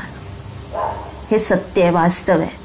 जिथे शून्य होतं, त्या शून्य असलेल्या आकड्याला 34वर नेऊन ठेवणं म्हणजे साधी सोपी गोष्ट नाहीच. एखाद्या पंगू माणसानं हिमालय सर करून जावा असं ते अद्भुत कार्य होतं. ती त्या स्त्रियांना, दलित असेल, अस्पृश्य असतील, वेश्या असतील, दासी असतील, तळागाळातल्या असतील, त्या सगळ्या स्त्रियांना मानसिक बळ देते, त्यांना ज्ञान देते. आणि केवळ ज्ञान देत नाही, तर त्यांची जी अभिव्यक्ती आहे, त्या अभिव्यक्तीलाही ती सामोरं आणते. अभिव्यक्तीचं सामर्थ्य निर्माण करणं इतकी सहज सोपी बाब नाही आहे. कारण जी स्त्री मूक होती, ती बोलती झाली हो. जिला भावनाच नाही असं स्वीकारलं गेलेलं होतं, ती भावना व्यक्त करायला लागली. स्वतःला अभिव्यक्त करणं म्हणजे सोपी गोष्ट नाही आहे. अनेक बंधनातून मुक्त केल्याशिवाय अभिव्यक्तच होता येत नाही. आणि ही जी जाणीव आहे ना ही फार प्रभावी असते. आणि ती जाणीव जेव्हा त्या स्त्रीमध्ये निर्माण होते तो त्या स्त्रीत्वाचा विजय असतो. ही जी भूमिका आहे ही भूमिका गंगाबिकेनं निर्माण केलेली होती, म्हणून तिचं कार्यकर्तृत्व किती मोठं आहे आम्हाला लक्षात येतं की तिने अशा 34 स्त्रिया घडवल्यात की ज्यांनी ज्ञानार्जन तर प्राप्त केलंच केलं, पण स्वतःला अभिव्यक्त केलंय साहित्याच्या माध्यमातून, कलेच्या माध्यमातून. तो भाव जो आहे तिच्या मनामध्ये, अंतरंगामध्ये ज्या जाणीवा होत्या, ज्या विचार होते, ज्या भावना होत्या, त्या सगळ्या भावना, त्या जाणीवा, ते विचार सगळी बंधनं तोडून जेव्हा व्यक्त होतात तिथं तिची निर्मिती होते. आत्मसंवाद अभिव्यक्त होतो. हे आत्मसंवाद अभिव्यक्त करण्याची जी उर्मी आहे, जी शक्ती आहे, जे आत्मबळ आहे, ते आत्मबळ देणारी ही गंगाबिका आहे. ही किती श्रेष्ठ असेल याची जाणीव आपल्याला होते. या 34 स्त्रियांनी म्हणजे ते जे काय साहित्य निर्माण केलं त्या साहित्याचा अध्ययन आजही होतं, त्याच्यावर संशोधन केलं जातं. म्हणजे ती अभिव्यक्तीची क्षमता किती प्रबळ असेल हे पण आपण लक्षात घेऊया. आणि हे जे कार्य आहे गंगाबिकेचं हे अत्यंत श्रेष्ठ असं कार्य आहे की ते 12व्या शतकात तिनं केलेलं होतं. आत्मसन्मान आणि आत्म अभिव्यक्ती की आजही आमच्या अभिव्यक्तीवरती अनेक मर्यादा आहेत, अनेक बंधनं आहेत, आम्हाला ती झुगारता येत नाहीत. ही दौर्बल्यताची जाणीवही आहे आमच्यात. पण त्या कालखंडात या स्त्रिया ही सगळी बंधनं मुक्त होतात आणि आपल्याला अभिव्यक्त करतात. म्हणजे मूक समाजातील स्त्रियांना ही जी अभिव्यक्तीची जाणीव आहे ही फार मोठी आहे. तिच्यामुळेच हे सगळं शक्य झालं हे आम्हाला नाकारता येणार नाही. आजच्या कालखंडामध्ये आम्ही स्त्री सक्षमीकरणाची भूमिका घेऊन जगतो, वावरतो, त्याचा उदो करतो आणि त्याच्यावर प्रचंडरित्या बोलत असतो. आज आम्ही असं म्हणतो की आम्ही सगळ्या जणी सक्षमीकरण झालेलो आहोत, आम्ही सिद्ध जास्त अशा स्त्रिया आहोत वगैरे वगैरे. या जाणीवा आमच्यामध्ये आहेतही नाहीतही वास्तव आपण सगळे जाणतो वर्तमानातले, त्यावर मी बोलणार नाही. पण ही माझी जी गंगाबिका आहे ही सक्षमीकरणाची बीज कशी रोवते हे मात्र मला तुम्हाला सांगावंसं वाटेल. ज्या शिक्षणानं तिनं स्त्रियांमध्ये आत्मबळ निर्माण केलेलं होतं, आत्मभान निर्माण केलेलं होतं, त्या सगळ्या स्त्रियांमध्ये सक्षमीकरणाची जाणीव देखील ती कुठलाही गवगवा न करता पेरते, सहजतेनं पेरते. अत्यंत नैसर्गिकरित्या ती त्या स्वतःच्या कार्यातून या सगळ्या जाणीवा प्रस्फुटित करीत जाते असं मला आवर्जून म्हणावंसं वाटतं. स्त्री शिक्षणाची बीज तिनं रोवली आणि त्यानंतर म्हणजे पहिल्यांदा बेस तयार केला. स्त्री शिक्षणातून आत्मभानाची जाणीव तिनं उभी करून दिली, समाजामध्ये निर्माण केली आणि त्या आत्मभानाच्या जाणीवेवरती, त्या जमिनीवरती सक्षमीकरणाची भूमिका तिनं मांडलेली आपल्याला दिसते. तिनं ही भूमिका मांडताना काय मांडला? स्त्री सक्षमीकरणातला महत्वाचा मुद्दा ती इथं मांडते की स्त्री आणि पुरुष समान आहे, म्हणून तिनं पुरुषांसह या स्त्रियांना शिक्षित करण्याचा, ज्ञानार्जित करण्याचा सातत्यानं प्रयत्न केला आणि अनेक स्त्रिया तिनं घडवल्यात. ही सक्षमीकरणाची पहिली भूमिका तर तिनं सिद्ध करूनच दाखवली. पण दुसरा महत्वाचा मुद्दा तिनं ठेवलेला होता की केवळ ज्ञानानं सक्षम झालेली स्त्री ही सक्षमीकरणाची नाही, कुठेतरी हे ज्ञानार्जन प्राप्त केल्यानंतर तिच्याजवळ आर्थिक संपन्नता देखील असायला हवी. कारण स्त्रीच्या अनेक अधिकार जे टाळल्या गेलेले होते, तिचं स्त्रीत्व, तिचं माणूस पण जे काय नाकारलेलं गेलेलं होतं, तिच्याकडे आर्थिक पाठबळ काहीच नसायचं. ती आपण बघतो ना की स्त्री दिवसभर काम करत असेल पण त्याचं श्रममूल्य काहीच नाही, मूल्य तिच्या कष्टांचं मूल्यच नाही, ही धारणा आमच्या समाजाची. मग अशा या धारणेला तडा देण्याचं कार्य देखील या गंगाबिकेनं केलंय. तिनं ही जाणीव तिला, या स्त्रीला दिली की बाय ग, तुझे कष्ट आहेत, तुझे श्रम आहेत, ते त्यालाही मूल्य प्राप्त झालं पाहिजे. मग तिनं काय करावं? या चाकोरीबद्ध कार्यातून जे श्रम तिला चाकोरीबद्ध स्त्रीला कार्य करावे लागतात, जे श्रम करावे लागतात ते तर आहेच ग बाई तुझ्याजवळ, पण त्याच्यापेक्षा वेगळं काहीतरी तुला आर्थिकतेसाठी नियोजन करावं लागेल, ही जाणीव देखील तिनं केली. आणि म्हणून मग आपल्याला असं म्हणावं लागतं की स्त्रीला आर्थिकरित्या दृष्ट्या सक्षम करण्यासाठी सक्षम करणं हे गरजेचं आहे हे गंगाबिका मानत होती. आणि मग त्यासाठी तिने काय करावं तर श्रमप्रतिष्ठा तिनं समाजामध्ये रुजवायचा प्रयत्न केला. ती श्रमप्रतिष्ठा तिनं समाजामध्ये रुजवली. निरुद्योगी ज्या महिला होत्या किंवा घरातलं सगळं करूनही ज्यांच्याकडे वेळ असायचा किंवा संपूर्ण समाजातल्या ज्या काही स्त्रिया होत्या त्या महिलांना कायक म्हणजे सत्यशुद्ध उद्योग करण्याची प्रेरणा देखील तिनं दिली की बाई हे श्रम तर तुला करायचेच आहेत पण तुला कायक देखील केलं पाहिजे. श्रमाचं महत्व आणि पावित्र्य देखील तिनं या स्त्रियांना समजावून सांगितलंय. तिला आर्थिकरित्या सक्षम करण्यासाठी अनेक छोटे छोटे उद्योग देखील त्या कालखंडामध्ये गंगाबिकेनं उभे करून दिलेले होते. या ज्या तळागाळातील ज्या स्त्रिया आहेत त्यांना एक सामाजिक प्रतिष्ठा तिनं या माध्यमातून मिळवून दिलेली होती. म्हणजे ज्या स्त्रीच्या श्रमाचं मूल्य होत नव्हतं त्या श्रमाला प्रतिष्ठा प्राप्त करून देत त्यांना उद्योगांसाठी छोटे छोटे जे काय लघु उद्योग आहेत त्या लघु उद्योगांसाठी तिनं प्रोत्साहित केलेलं होतं. आणि यातून मिळणारा जो पैसा आहे हा तुझ्या सक्षमीकरणाचा भाग आहे ही जाणीव देखील तिनं स्त्रीच्या मनामध्ये निर्माण केलेली होती. त्यांना एक सामाजिक प्रतिष्ठा देखील त्या माध्यमातून तिनं निर्माण करून दिलेली होती. आणि त्यामुळे त्या तळागाळातली स्त्री सक्षम होऊ लागली होती हे आम्हाला नाकारता येणार नाही. आणि हे सर्वात महत्त्वाचं गंगाबिकेचं श्रेय आहे. तिनं ह्या जाणीवा जेव्हा या स्त्रियांमध्ये पेरल्यात ती सक्षमीकरणाची प्रक्रिया ज्या सक्षमीकरणाच्या प्रक्रियेविषयी आज आम्ही बोलतो मला असं म्हणावं असं वाटतं की ती सक्षमीकरणाची प्रक्रिया 12व्या शतकामध्ये गंगाबिकेनं त्याची बीजं रुजवलेली होती. तिनं श्रमप्रतिष्ठेला जे महत्त्व दिलं ती श्रमप्रतिष्ठाच या सक्षमीकरणाची बीजं होती हे आम्हाला नाकारता येणार नाही. म्हणून आपण बघतो की वेश्या असतील देवदासी असतील किंवा विधवा असेल किंवा पुरुषांच्या वासनेला ज्या बळी पडल्या आहेत अशा सगळ्या स्त्रियांचं तिनं प्रबोधन केलं. जगण्याचे ज्या स्त्रियांचे कारण एखादी देवदासी असेल किंवा वेश्या असेल तर या स्त्रियांच्या जगण्याला काही संदर्भच राहिलेला नसतो. ज्याला जेव्हा वाटेल तसं उपभोगायचं आणि फेकून द्यायचं ही प्रवृत्ती असते. आणि अशा या स्त्रियांमधले जी आत्मसन्मानाची जाणीव निघून गेलेली होती श्वास चालतात म्हणून ज्या जगतात आहे असं ज्यांच्या वाट्याला आलेलं होतं अशा स्त्रियांना तिने त्या कालखंडामध्ये प्रतिष्ठा देखील प्राप्त करून दिलेली होती हे आम्हाला लक्षात घ्यावं लागेल. आणि त्यासाठी तिनं त्या स्त्रियांचं प्रबोधन केलं. त्यांना त्या जाणीवा निर्माण करून दिल्या. त्यांच्या मनामध्ये त्या सगळ्या गोष्टी ती बीजं तिनं पेरली आणि त्या सगळ्या परंपरांना लाथाडत ज्या काय चाकोळीबद्ध परंपरा होत्या त्या निष्ठुर प्रथांना नाकारत मोडीत काढत तिनं पुनर्विवाहासारख्या गोष्टीचा देखील त्या कालखंडामध्ये पुरस्कार केलेला होता. हे पण फार मौलिक आहे.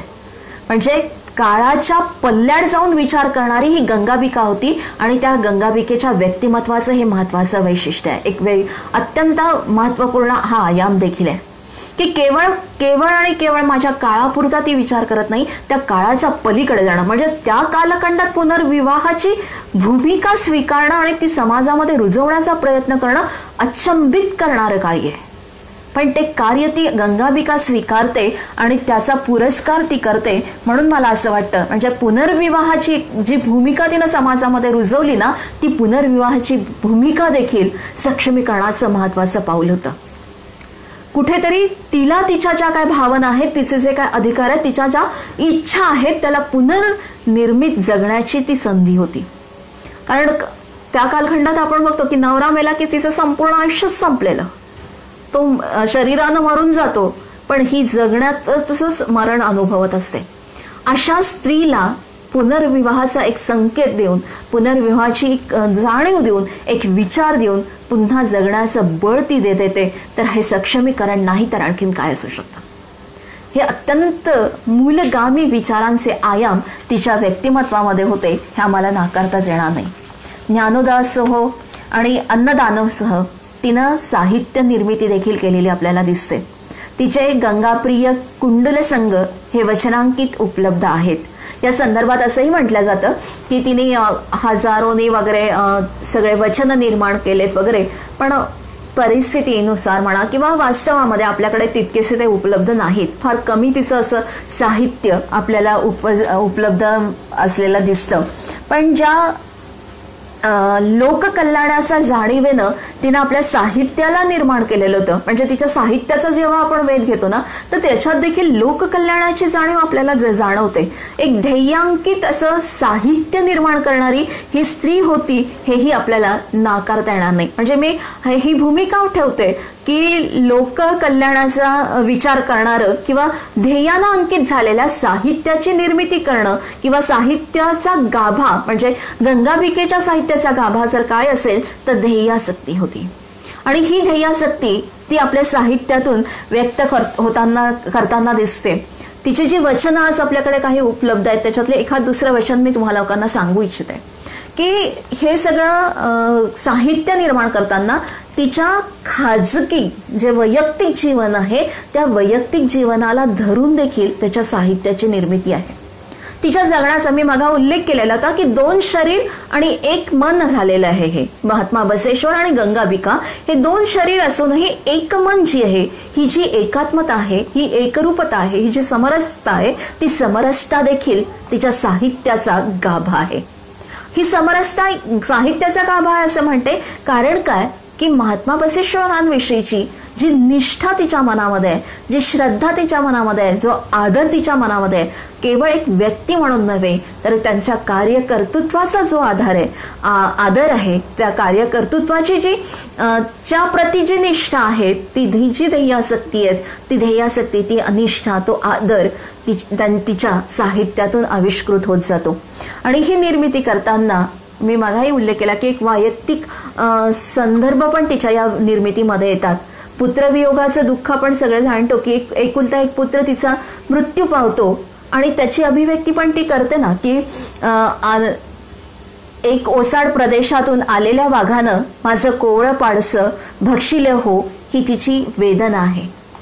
एका ओसाड प्रदेशातून आलेल्या एका वाघानं माझं कोवळं पाडस भक्षिले हो, ही जी संवेदना आहे ना, ही संवेदना जरी वैयक्तिक असेल तरीही कुठंतरी ती समाजाशी जुळते. कोवळं मन आहे शेवटी, समाज मन. आणि जेव्हा त्या समाज मनाला ज्ञानापासून वंचित ठेवलं तर तो काय होता? मृत्यू होता. आम्हाला हे संदर्भ शोधावे लागतील तिच्यातले. आम्ही केवळ वैयक्तिकता म्हणून तिच्या वचनांकडे पाहिलं तर आम्ही तिला संकुचित करू. पुत्र वियोगाचं केवळ स्वतःचा पुत्र गेल्याचं दुःख ती व्यक्त करत नाही असं मला आवर्जून जाणवतं. पुत्रवियोगाची संवेदना आहे, वेदना तिथं आहेच आहे, पण हे दुःख पचवीत ती अनेकांची माता होते हे आम्हाला लक्षात घ्यावं लागेल. ती जर अनेकांची माता राहिली नसती, पुत्रवियोगाचं दुःख जर कुरवाळत बसली असती तर हा ज्ञानोदय तिला करताच आला नसतं, या ज्ञानामध्ये समर्पित होताच आलं नसतं. असंख्य स्त्रियांना, अनेक पुरुषांना तिला ज्ञानानं परिपूर्ण करता आलं नसतं, त्यांची माता होता आलं नसतं. पण अनुभव मंडपामध्ये येणाऱ्या प्रत्येक व्यक्तीची ती माय बनून जेव्हा काम करते तेव्हा केवळ पुत्र वियोगाचं वर्णन तिच्या वचनातून येतं असं म्हणणारं जर आमचं वक्तव्य असेल तर तो तिच्यावर केलेला अन्याय आहे. स्वतःच्या पुत्र वियोगाच्या संवेदनेला बाजूला सारून इतरांचं मातृत्व ती स्वीकारते आणि ते स्वीकारल्यानंतर या समाजामध्ये जी काय मूक करण्याची, मरण शेवटी काय, मरण एकदा मेल्यानंतर माणूस काहीच करत नाही, निस्पीत पडलेला असतो ना, त्याच्या संवेदना असतात. असा जो संवेदनहीन समाज निर्माण झालेला आहे त्या जाणीवा ती आपल्या वचनामधून जेव्हा वापरते, म्हणून तिच्या या पंक्तीतून केवळ पुत्रवियोग व्यक्त होतो, व्याकुळ मन उचंबळून येतं असं नाही, तर त्या व्याकुळ मनातनं प्रचंड मायेचा उमाळा देखील अभिव्यक्त होतो आणि तो समाजाप्रती असतो, त्या अनुभव मंडपात आलेल्या प्रत्येक व्यक्तीप्रती असतो. ही जी आहे कोहमपासून सोहमपर्यंत जाण्याची माझ्या संवेदना या सामाजिक संवेदनापर्यंत जातात, ही जी जाणीव आहे ही साहित्याची एक मूलभूत धारणा देखील पेरणारी ही गंगाबिका आहे, हे आपण लक्षात घेऊया. ही साहित्य उपलब्ध फार कमी असेल, त्याचे वेगवेगळे अंग पण आपल्याला मिळतात, पण पतिनिष्ठा मी जे मगाशी उल्लेख केलेला होता ती पतिनिष्ठा असेल किंवा लिंगनिष्ठा असेल ही तिथे फार तीव्रतेने अभिव्यक्त होते, हे देखील आपल्याला नाकारता येणार नाही. पतिनिष्ठेला समर्पित असलेलं जीवन तिनं साहित्यातून देखील व्यक्त केलेलं आहे. आणि म्हणूनच मग ती असं म्हणते की पती आधनेत चालणाऱ्या सतीस प्रतिज्ञा कशास. पती आज्ञेत चालणाऱ्या सतीस प्रतिज्ञा कशास. प्रतिज्ञा स्वीकारून त्यानुसार न वागल्यास यातना नाहीत का. हीच लिंगनिष्ठा, हिला आमची पतिनिष्ठा, पती आज्ञेत पहा. जगण्याचं मर्म, ज्या लिंग तत्वाची भूमिका मांडल्या गेलेली होती, ज्याचा आदर करून आणि त्या भूमिका स्वीकारून जगण्याचं तो संप्रदाय एक जो निर्माण झालेला होता, जी काय परंपरागत धर्मसंस्था होती, त्या धर्मसंस्थेला नाकारणारे इष्टलिंगाची जी भूमिका संकल्पना महात्मा बसवेश्वरांनी ठेवलेली होती. म्हणजे एकाच वेळ पतीच्या कार्यावरची निष्ठा, पतीच्या सन्मानाची निष्ठा, पतीच्या विचारांची निष्ठा आणि त्यानं जी काय संकल्पना मांडली ती समाजाला कशी दिशादर्शक आहे याचंही एक मौलिक असं विवेचन तिच्या या वचनातून आपल्याला आविष्कृत होताना दिसतं. की महात्मा बसवेश्वरांवरचा अदम्य विश्वास, त्यांच्यावरचा विश्वास आहे, निष्ठा आहे, आदर आहे, प्रेम आहे, ते तर या वचनात आहेच आहे. आणि म्हणून म्हणते की पती आज्ञेत चालणाऱ्या सतीस प्रतिज्ञा कशास. काहीच गरज नाही या प्रतिज्ञेची असं ती म्हणते, कारण समर्पित जीवनाची भूमिका स्वीकारली. जिथे द्वयच नाही, एकरूपता आहे, तिथं मग कोण कोणाला प्रतिज्ञा करायला सांगणार. हो, प्रतिज्ञा तर घडते ना दोघांमध्ये. कोणीतरी सांगतं की हे कर म्हणून दुसऱ्या व्यक्ती ती गोष्ट स्वीकारते किंवा म्हणते किंवा या गोष्टी. पण इथे जेव्हा ती समरसता आहे, एकरूपता आहे, तर तिथे प्रतिज्ञा कोणी आणि कशाची घ्यायची हा एक प्रश्न ती उभा करते. हा फार मार्मिक प्रश्न आहे, विचार करण्यासारखा प्रश्न आहे. प्रतिज्ञा स्वीकारून त्यानुसार न वागल्यास यातना नाहीत का. पुन्हा प्रश्नांकित करते. मला गंगाबिकेच्या साहित्याचं हे पण मर्म फार आवर्जून सांगावं असं वाटतं की ती केवळ सांगून मोकळी होत नाही, तर ती तुम्हाला प्रत्येकानं आपल्याला प्रश्नांकित करते. विचार करा हो, हा एक संकेत देखील तिचं साहित्य आपल्याला देतं. आणि हीच लिंगनिष्ठा, हिला आमची पतिनिष्ठा, पती आज्ञेत राहा. म्हणजे जे काय स्वीकारायचं असेल ते समर्पणाच्या भावनेतून जगलं पाहिजे, स्वीकारलं पाहिजे. ही भावना देखील फार महत्वाची आहे. आम्ही स्वीकारतो पण समर्पणाचे भाव आमच्यामध्ये नसतात किंवा कुठेतरी ते समर्पण कमी असतं आणि मग त्याच्याविषयीच्या निष्ठा देखील ढळायला लागतात. हेही आम्हाला नाकारता येणार नाही. पण ही जाणीव, ही भाग, हे मूल्य रुजवणारी देखील गंगाबिका आपल्या साहित्यातनं आपल्याला मिळते. तिचं आणखीन एक वचन मला फक्त उद्धृत करावं असं वाटेल. नेत्राच्या मध्यभागी दिसणारे त्रिनेत्राचे स्वरूपच सिद्धरामय्या झाले. जिभेच्या मध्यभागी दिसणारी रुचीच सिद्धरामय्या झाले. कानामध्ये भरून उतू जाणारे शब्दच सिद्धरामय्या झाले. नाकामध्ये भरून राहिलेली मूर्तीच सिद्धरामय्या झाले. त्वचेमध्ये जाणवणाऱ्या मूर्तीचा ठसा उमटून सिद्धरामय्या झाले. अशा या परशिव मूर्तीतच झालेल्या सिद्धरामय्याच्या पदोदक स्वीकारून पदवस्तूच मी झाले गंगाप्रिय कुंडल संगम. काय सांगितलं हो, अत्यंत सोप्या पद्धतीनं जगण्याची भूमिका. तुम्हाला मला सर्वांनाच असलेले कान, नाक, डोळे, केवळ कान, नाक, डोळे आहेत का.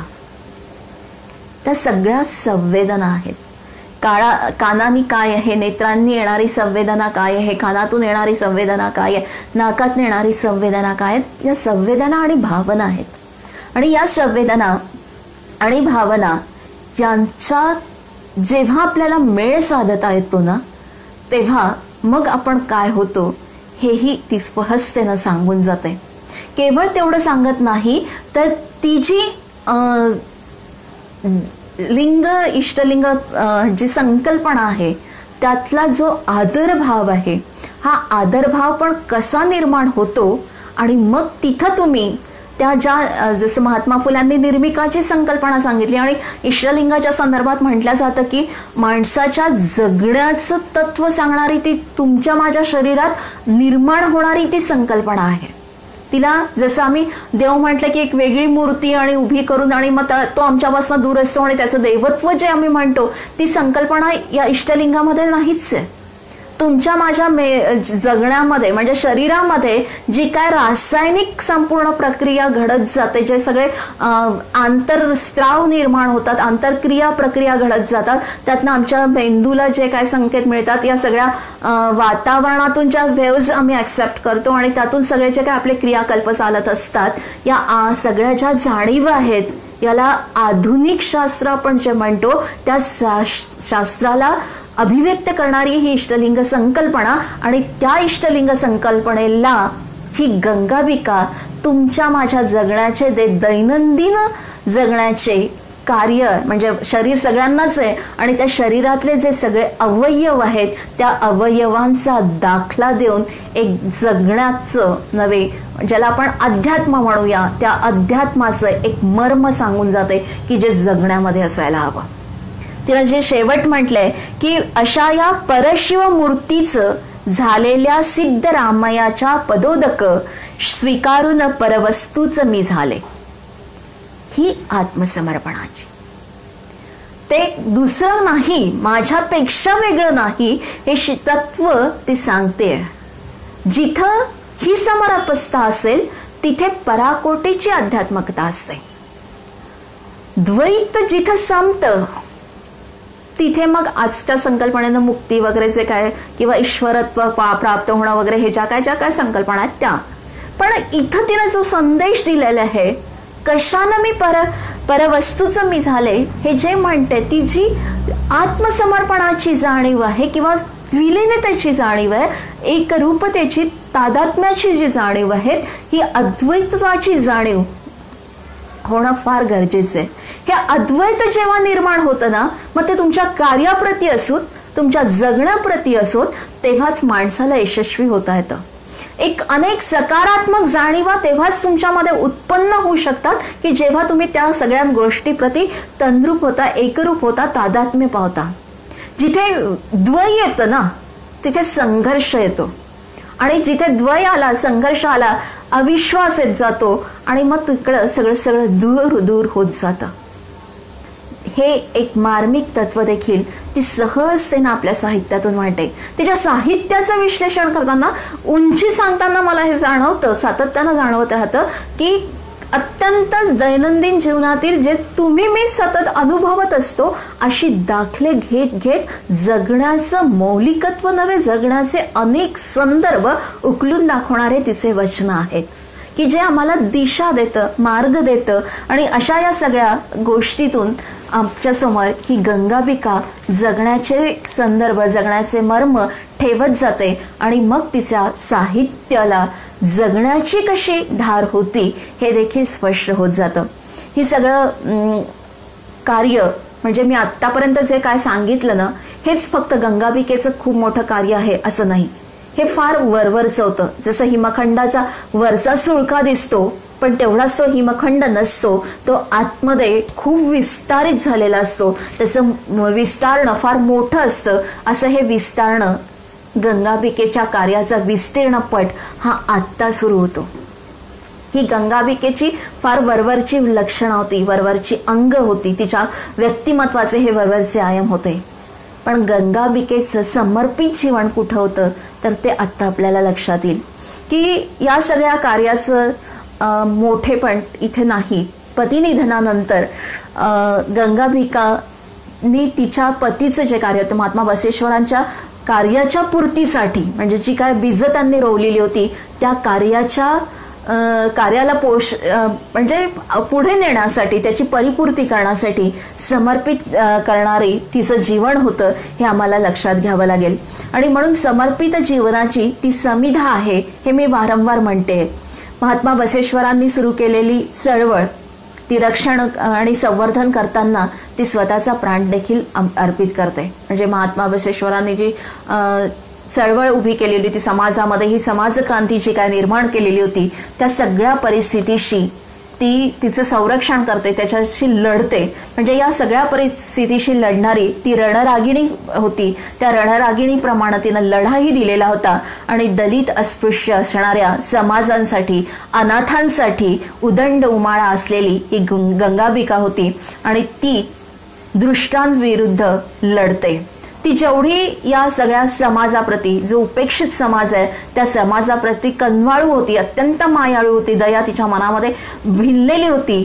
पण ती जेव्हा एखादा वाईट व्यक्ती येतो, एखादी वाईट कृती येते, तेव्हा मात्र त्या दृष्टांविरुद्ध, त्या वाईट कृतीविरुद्ध मात्र ती वज्रापेक्षाही कठोर होऊन कार्य करते. हे पण आपल्याला लक्षात घ्यावं लागतं. म्हणजे केवळ प्रेमळता हा तिच्या जगण्याचा भाग नव्हता, पण जिथे जिथे वाईट असेल तिथे मात्र महिषासूर मर्दिनी होऊन जगलं पाहिजे हे देखील ती आम्हाला सहजतेने सांगून जाते. तत्कालीन कालखंडामध्ये तुम्हा लोकांना माहिती असेल की शीलवंत आणि लावण्यवती यांच्या आंतरजातीय विवाहानं एक अराजकता निर्माण झाली होती. युद्ध समाजामध्ये पेटलं होतं आणि त्यांच्या मातापित्यांचा त्यांच्या मातापित्यांना मृत्यूची दंड दिला गेला होता, ती शिक्षा दिली गेली होती आणि बसवांना हद्दपारीचा आदेश झालेला होता. म्हणजे तो राजसत्ता आणि बसेश्वर आणि गंगाबिका यांच्यातला हा संघर्ष, म्हणजे महात्मा बसेश्वरांनी जी काय समाज व्यवस्था उभी करायला सुरुवात केलेली होती त्या समाज व्यवस्थेविरुद्ध प्रस्थापित राजव्यवस्थेचा हा संघर्ष होता.